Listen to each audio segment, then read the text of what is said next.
Okay, so this is day number 7.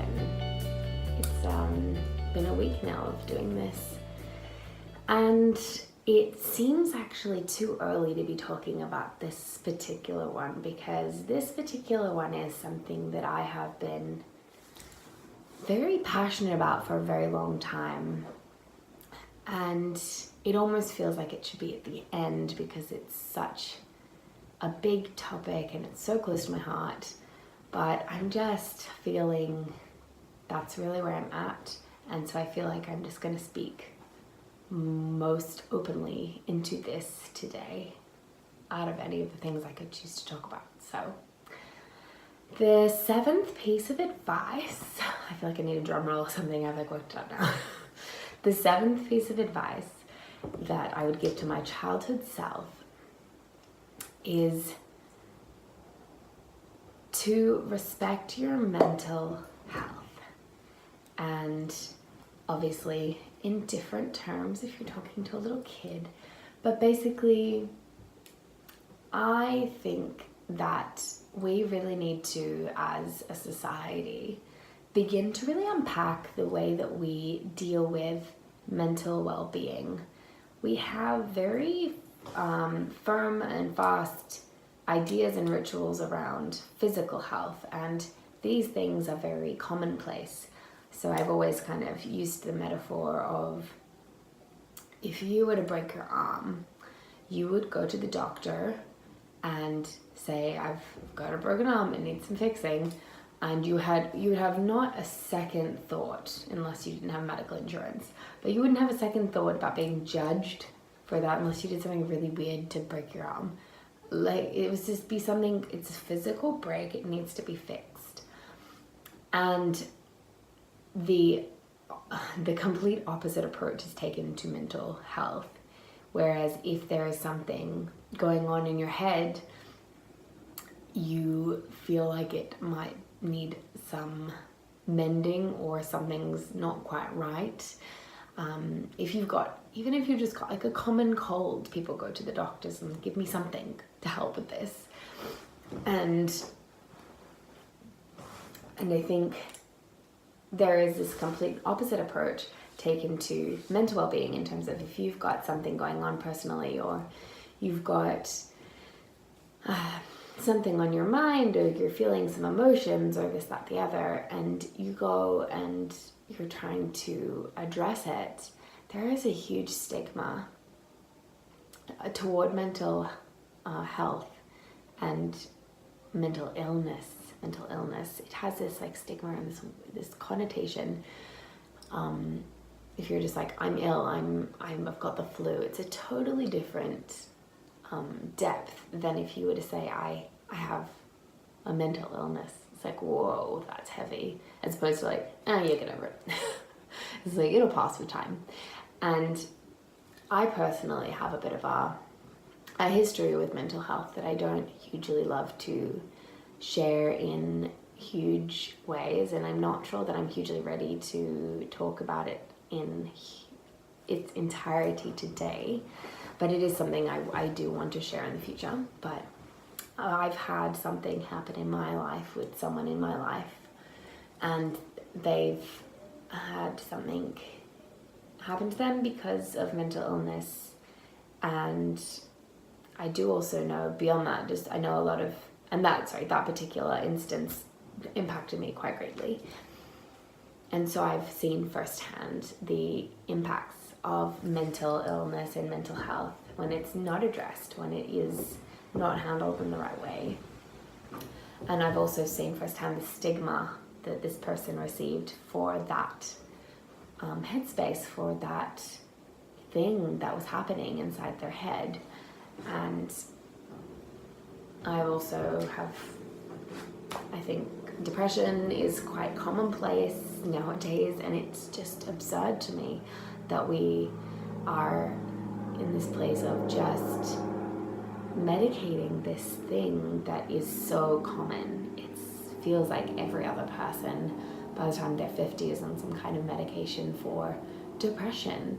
And I think that is really a big thing to look at. Is if you are feeling common feelings of overwhelm or depression or anxiety, these things have a source. And I personally I had counseling when I was younger, but I haven't, as an adult, been through counseling, and it actually was the case that I went to go and seek counseling. I went to go seek out counseling and get some help.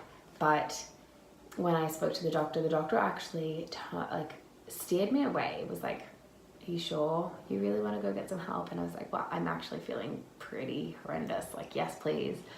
And he was like, oh, just so you know, it'll be on your record. Like, it'll be on my record? Like, what does that even mean? Like, I broke my arm, that's on my record. I haven't broken my arm, but like, I've separated my shoulder, that's on my record. It's there. It happened. It's part of my reality, and I now have to make sure that I'm nice and flexible and strong in this particular shoulder, because otherwise it gets really weak and it gets really sore. And if I don't do the exercises for it regularly, it gets sore again, and there's a high likelihood that it will happen again.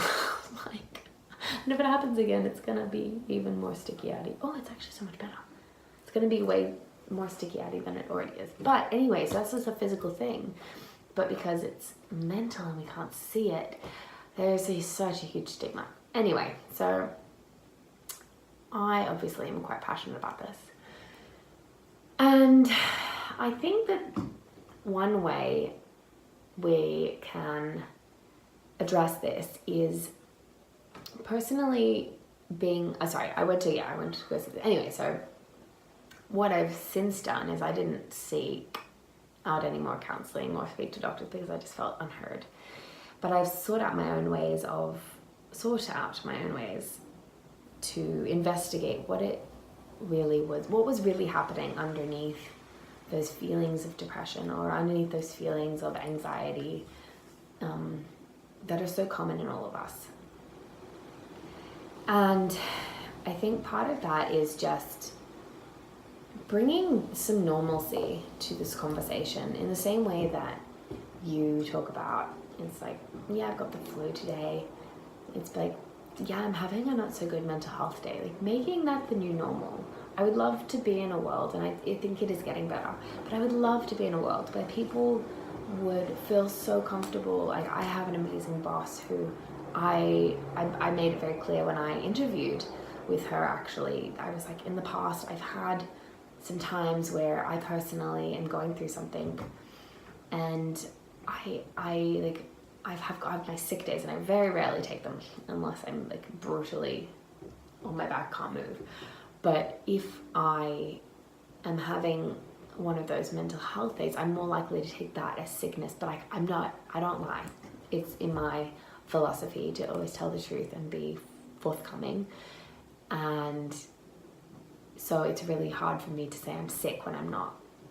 And so I wanted to make sure that if there was a day of that I could say I need a personal day. And I think a lot of workplaces now are accepting personal days as more commonplace, but it's still quite widely not accepted, or it's still a bit, it's frowned upon if you take a personal day, or even sometimes if you take a sick day in a workplace, as you're not as committed as the person who's powering through their mental health. And it's like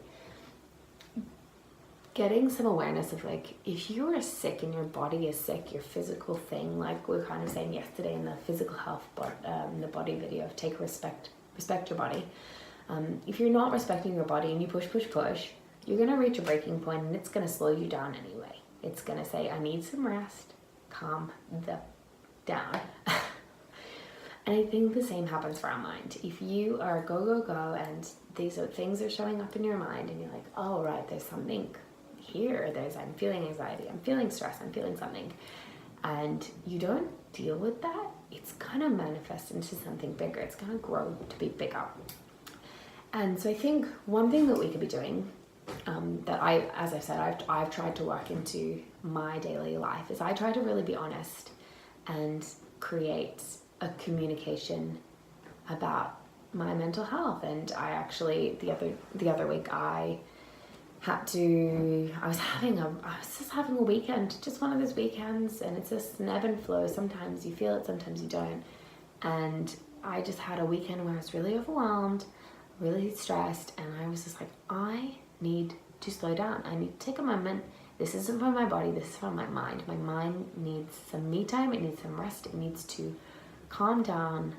And I actually had a Christmas party, a work Christmas party, and I had to message and I was like, I can't come. I need a time for me. And I went into work and I was really honest. I didn't say I had something else on. I didn't say I wasn't feeling well. I just like, well, I did. I said I was having a bit of an off day mentally. I just needed a day to myself to sort my head out. And some people still looked at me and were like, like it didn't quite click for them. It wasn't like something that was accepted in their world, and others were really good and were like, oh yeah, no, I totally get it.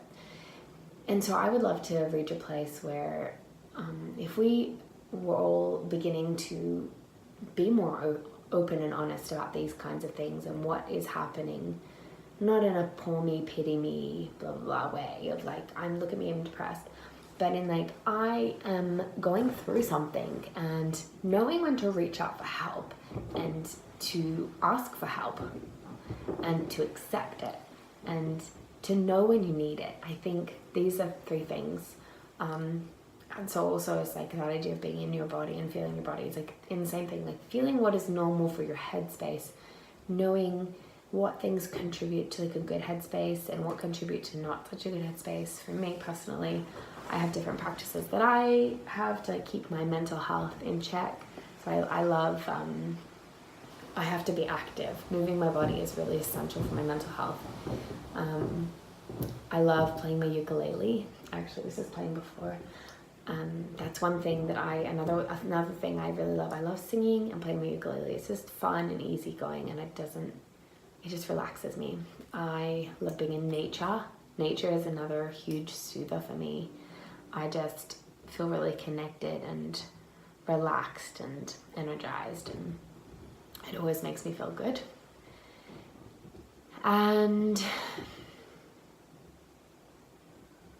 just, I guess, accepting what I can control and releasing what I can't. And there's a whole lot more, but those are just a few basics that I do. And yeah, so I think just in terms of us as adults, I would love to see some more people being really honest, and workplaces beginning to be a bit more accepting of people and their mental well-being, because it is important. We still have such high rates of suicide. It's unbelievable, and for me that's very close to my heart, and it's just unacceptable. And especially we have a lot of teen suicide, and for me that just, it shouldn't happen. You're too young you're too young to have stopped your life. You're not done. There's so much more to experience. There's so much more to learn. There's so much more of yourself to understand. And just, no matter what age. I remember when Robin Williams, I'm still upset about it, and I don't even know him. But that man was like such an incredible actor, and the projects he put his heart and soul into, and just, yeah, there was just something that was happening underneath it all, and it just breaks my heart. And I wish we could have, if he had felt like he could have had a more open conversation about it with people, maybe it would have been different, but maybe it wouldn't have, but we don't know, right? So I think that's one thing I hope. And then the second thing, I guess, in terms of kids, I really believe that if kids are instilled with a routine around something, it just becomes normal for them. And so for kids, like my wish for kids is that just like brushing their teeth every day is a habit, it's a ritual, it's a part of the way they keep their teeth clean so they don't fall out of their head. That's what we tell them. It's like, you gotta clean your teeth so they don't fall out. Like, I think we need to be instilling this into kids, that they need to be taking care of their mind in the same way that they take care of their bodies. And if it's just ingrained into them from a really young age to take care of their mind, and that to do that is you need to come up with different things that make you feel good, make you feel happy. And if you're not feeling good, you need to find a way to talk about it, and you need to find a way to deal with it. And having an open space and open forum to discuss that is so important. If that's in the home life or in a school setting, that would be such a cool ritual. And there's so many different ideas in this area. But one particular one would be it could be in home or in school. So like starting your day or ending your day, in terms of having like a close form of like, what is something you are excited about? Is there anything that is bothering you? And what can we do to help? So as a parent or as a teacher, if there's something like, what are you feeling today, and how can somebody help you with that today? So it like might be a kid, if you had like the morning homeroom time, it could be a kid could say like, I'm struggling with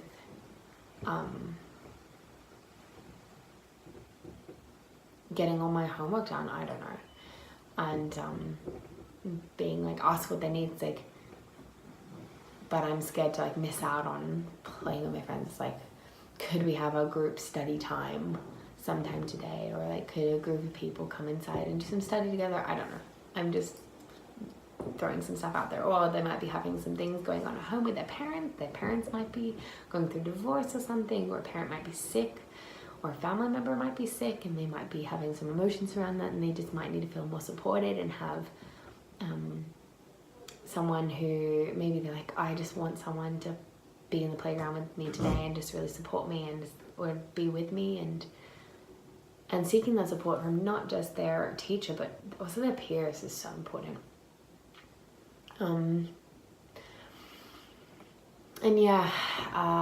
This can also happen in like homes, I guess, like at the beginning of the day or at the end of the day. It's like, what happened for your day? Like, can you tell me one thing that maybe bothered you or didn't go so well, and how can I help?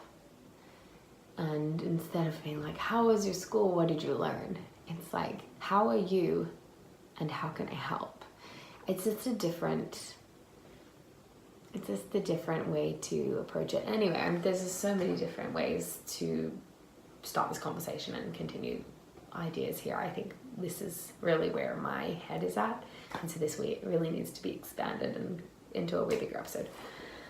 But yeah, so I just think we're really need to be looking at mental health as a priority and really doing what we can to shift the attitude toward this, and doing our own little part of whatever it is that we can do to say like, mental well-being is important, and it's just part of the body. The brain is another part of the body, and it needs attention too, just the same as our hand or our foot. If something's not quite right with it, we need to address it, whether that's through medication or you want to do it a different route.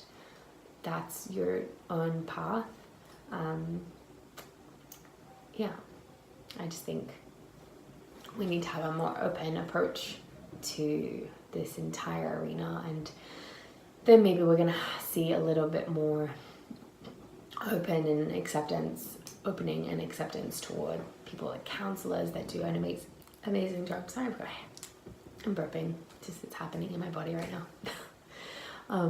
Counselors and psychologists and psychiatrists that can do such amazing wonders for helping people get to the roots of their problems. Yeah, so anyway, that's my little ramble for the day, and it's Saturday and I'm gonna go to the beach because it's just so beautiful outside, so beautiful. So I'm gonna go enjoy the rest of the day, and then maybe do some other, that's gonna be for my mental well-being, going in the ocean, and maybe I'll read a book, which I also love to do, and it's just have a nice relaxing afternoon because I've had a big week And just knowing that if I was to keep going in my big weeks, I would, and fill my weekends, I would become physically exhausted, but I also mentally just need a break to unwind and start afresh next week or just tomorrow.